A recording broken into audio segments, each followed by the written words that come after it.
বন্ধু, ওই দেখ কবরস্থান।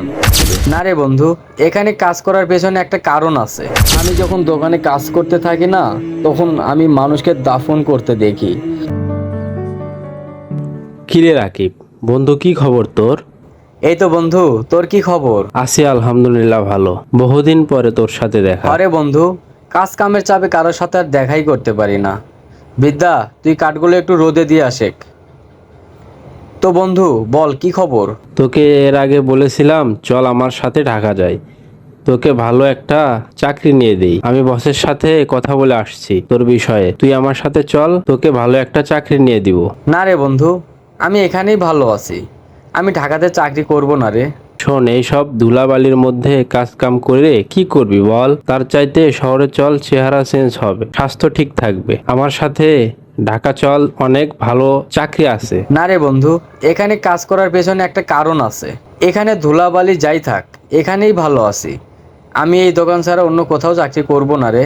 আমি যে কয় টাকাই বেতন পাই তাতে আমার কোনো সমস্যা নাই, কিন্তু এখানে কাজ করার পেছনে একটা কারণ আছে। কি এমন কারণ আছে, আমাকে একটু খুলে বল তো। কারণটা তুই জানতে চাস? তাহলে চল আমার সাথে। আচ্ছা চল। বন্ধু, ওই দেখ কবরস্থান। আমি যখন এখানে কাজ করতে আসি না, তখন এই কবরটার দিকে চোখ যায়। আমি যখন এই কাঠগুলো রোদে দিতে আসি, তখন একবার হলেও এই কবরের দিকে চোখ যায়। আমি যখন দোকানে কাজ করতে থাকি না, তখন আমি মানুষকে দাফন করতে দেখি। তখন আমার সেই মৃত্যুর কথা স্মরণ হয়।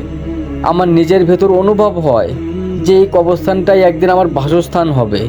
আর আমি যদি অন্য জায়গায় কাজ করতাম, এই কবরস্থানটা দেখতাম না। মানুষকে দাফন দেয় না, এগুলো আমি দেখতাম না। দুনিয়ার লোভে আসক্ত হয়ে যাইতাম। এই মিশে মায়ে নিজেকে জড়াইয়া ফেলতাম। আর এই জায়গায় আছি, আলহামদুলিল্লাহ, ভালো আছি। আর এটা আমার জন্য সৌভাগ্য, একটা কবরস্থানের পাশের দোকানে আমি কাজ করতে পারতেছি।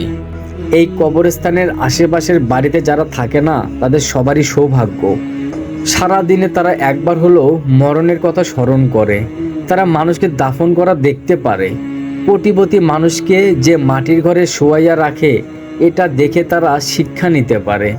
আমরা আমাদের জন্ম তারিখ ঠিকই জানি, কিন্তু মৃত্যুর তারিখ জানি না রে। যদি মৃত্যুর তারিখ আমরা জানতে পারতাম, তাহলে আমরা কেউ দুনিয়াতে এইভাবে চলাফেরা করতাম না। গরিব মানুষও শেষবেলায় যে ঘরে ঘুমাবে, বড়লোক মানুষগুলোও ঠিক একই ঘরে ঘুমাবে। থাক বন্ধু, আমি এখানেই ভালো আছি।